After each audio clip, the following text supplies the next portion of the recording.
Hamjambo mtazamaji wa television la Voix d'Uvira TV, karibu kuweza kuungana nasi katika taarifa zetu za habari katika lugha bora tukufu la Kiswahili. Langu jina naitwa Janvier Emmanuel Kaluya, mkaribisha kuweza kuungana nasi katika habari zetu za siku ya leo. Ikiwa ni mara yako ya kwanza kutembelea channel yetu, usikose kujiabone kwenye channel yetu, kulike pia kushare kwa wengine tunapotoa habari zetu kila leo, wa kwanza kabisa kuweza kuzipata. Vitu vyetu vinapatikana mashariki mwa Jamhuri ya Kidemokrasia ya Kongo. Tukaribishe moja kwa moja katika uchambuzi wetu habari zetu za siku ya leo.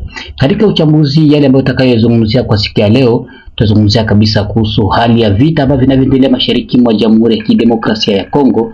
Utakwenda kujua kabisa kuhusu hali hii ambayo inayopatikana mashariki mwa Jamhuri ya Kidemokrasia ya Kongo. Tutazungumzia kabisa kuhusu kibarua ambacho kilichotangazwa na government ya jimbo la Sud Kivu kupitia Jean-Jacques Purusi, akitaja kuwa katika Jamhuri ya Kidemokrasia ya Kongo imetoa tahadhari kuhusu hatari kabisa inayoonekana kati ya kijiji cha Momosho huko maeneo ya Kabare, ambapo yadaiwa kuwa kuna kambi ya Wanyarwanda ambayo imeanza kujengwa maeneo hayo wakiungana mkono na waasi wa M23.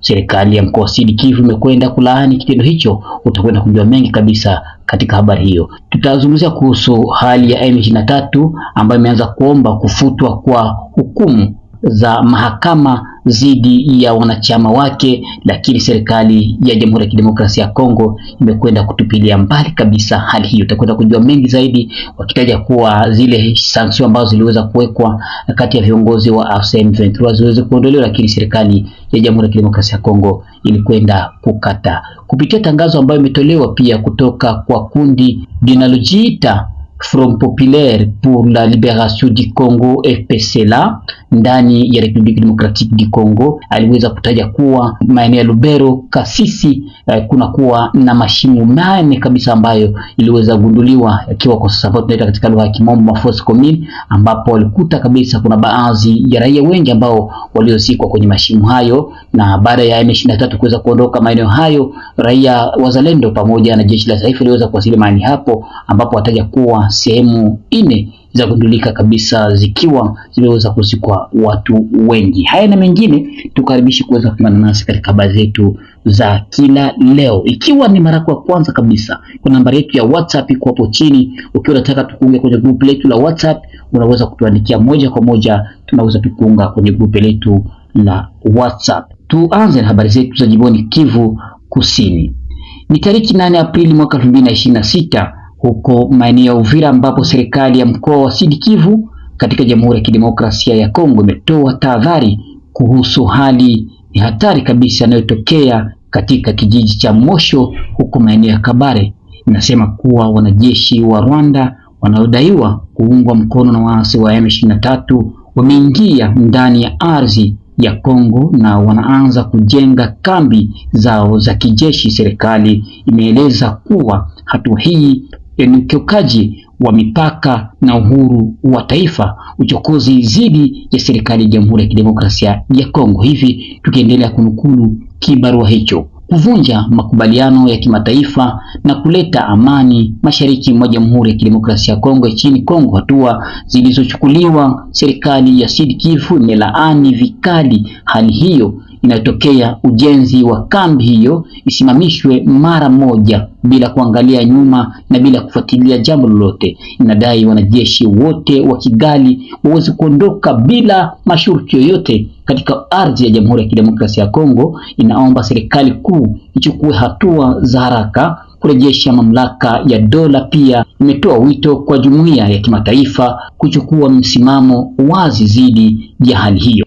Mwisho, serikali imesisitiza itaendelea kushirikiana na Rais Felix Tshisekedi kulinda mipaka ya nchi, usalama wa raia na kurejesha mashariki mwa Jamhuri ya Kidemokrasia ya Kongo. Hatua hii kabisa ikiwa inaanza kuleta taharuki baada tu ya wanajeshi wa Rwanda kuambiwa waweze kuondoka katika udongo wa Jamhuri ya Kidemokrasia ya Kongo. Hapo kabisa ndipo wanaendelea kujiongeza huku kwenye kijiji cha Mosho katika eneo la Kabare, ambapo wanadaiwa kuwa wanaanza kujenga kambi kubwa kabisa ambayo itapokea waaskari wengi wa Rwanda kutoka nchi ya Rwanda ambao wanakuja katika nchi ya Jamhuri ya Kidemokrasia ya Kongo. Ikiwa tunaendelea na taarifa yetu ya habari katika lugha bora tukufu la Kiswahili, taarifa ambayo inaendelea kujia kupitia televisheni yako.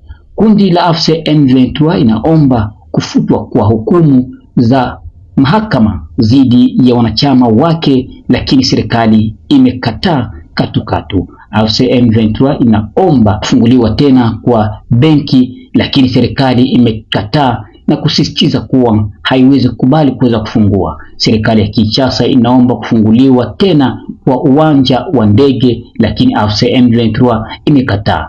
AFC inalomba kusimamia kijeshi mikoa ya Kivu Kaskazini na Kusini, lakini serikali ya Jamhuri ya Kidemokrasia ya Kongo imegoma. M23 inaomba kusimamia kisiasa na kutawala mikoa ya Kivu Kaskazini na Kusini, lakini serikali ya Kidemokrasia ya Kongo imekataa. M23 inaomba mchakato wa kuchanganya mixage na brassage wanajeshi kwa ujumla, lakini serikali ya Kongo imekataa. AFC M23 inaomba nafasi ya makamu wa rais wa nchi, lakini serikali ya Kongo imekataa. Serikali inaomba kuondoka kwa wanajeshi wa Rwanda, lakini AFC M23 imekataa. Kama unataka naweza kukujuza hili jambo ambalo linalokwenda kutokea kila leo. Ni kama mchezo wa kuigiza ambao unaonekana mashariki mwa Jamhuri ya Kidemokrasia ya Kongo, ikiwa serikali ya Jamhuri ya Kidemokrasia ya Kongo ikiendelea kusisitiza jeshi la Rwanda kuweza kuondoka katika udongo wa Jamhuri ya Kidemokrasia ya Kongo. Kuna makubaliano ambayo M23 inayodai kuwa serikali ya Kinshasa inatakiwa kutekeleza, lakini serikali ya Kinshasa imekataa, hasa kabisa kuomba kufanya mixage na pia jambo ambalo linadai kuwa waweze kuachilia huru wafungwa wao wote wa M23, ambapo imekuwa kabisa ni vigumu kwa serikali ya Kinshasa ambayo imegoma kabisa na kusema kwamba haiwezi kukubaliana na swala hilo.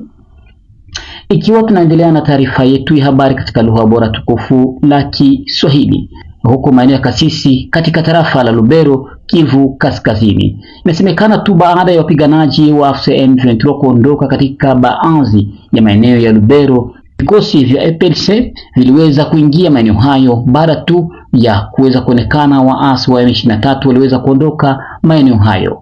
Tukujuze kuwa baada tu ya vikosi hivyo vya wazalendo ambao viliweza kuwasili maeneo hayo, vilitaja kuwa viliweza kukuta shimo 5 ambazo ziliweza kuzikwa watu ambao waliweza kufariki kupitia waasi wa M23. Kutokana tu na hali hiyo ambayo inadai katika lugha ya Kifaransa force commune katika maeneo mawili tofauti, 2 sehemu ya kwanza na 3 sehemu ya pili, wanasema hawajui idadi ya watu ambao waliopoteza maisha yao, na kuomba serikali kuingilia kati ili kuhakikisha kabisa kuweza kuendesha uchunguzi, walioendesha vitendo hivyo waweze kukamatwa na wahukumiwe kulingana na sheria.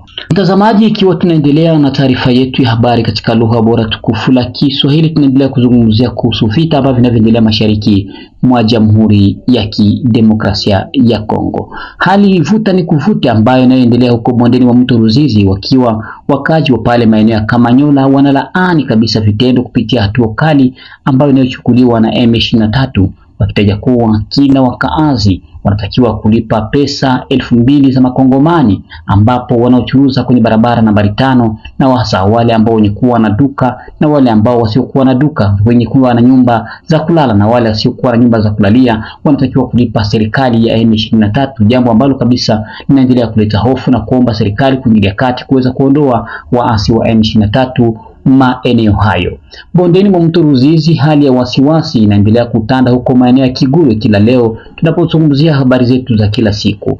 Kila leo waasi wa M23 wanaendelea kujiunga na wazalendo maeneo ya Kiguru, huko maeneo ya Rusabagi, Kaberagule na Ndunda, wengi wao wakiwa katika hali duni ya maisha, wakiwa na hali isiyoeleweka, wakiomba serikali kuingilia kati na pia wakiomba wenzao kuweza kuwakuta na kuungana na jeshi la Jamhuri ya Kidemokrasia ya Kongo ili kabisa kuweza kutetea udongo na ardhi ya mababu zao. Hali kwa sasa ambayo iko tete kwa wakazi wanaopatikana maeneo hayo, wengi wao wakianza kuihama makao yao kupitia mabomu, pia mapigano ambayo yanaripotiwa kila leo, ambapo tumeweza kujuza kuwa tariki 17 kulikuwa na milio ya risasi ambayo ilisikika pale maeneo ya Kiguru Nyango, wakati waasi wa M23 walikwenda kuvamia ngome ya wazalendo wanaopatikana pale maeneo ya Sasira. Mpaka sasa hali inaendelea kuwa shwari, wazalendo wakimiliki maeneo ya Nyamoma, Ngedo na nafasi nyingine, wakiwa kabisa wanajiandaa katika mstari wa mbele. Katika mji wa Uvira, kamanda wa polisi maeneo hayo ataja kuwa serikali ya mkoa wa Sud Kivu inatakiwa kujipanga kidete ili kuanzisha doria kabisa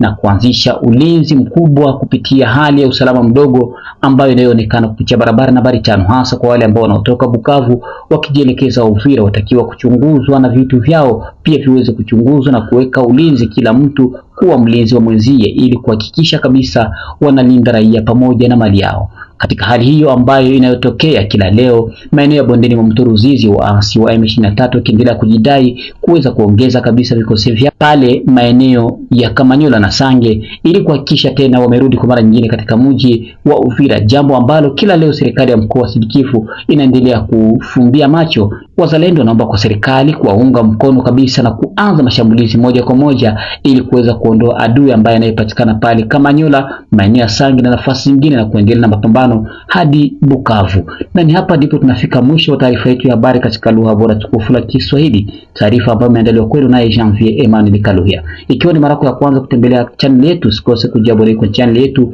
kulike pia kushare kwa wengine tunapotoa habari zetu kila leo, uwe wa kwanza kabisa kuweza kuzipata. La ziada sina, ni kutakia asubuhi njema na mchana mwema kwako. Kwaherini.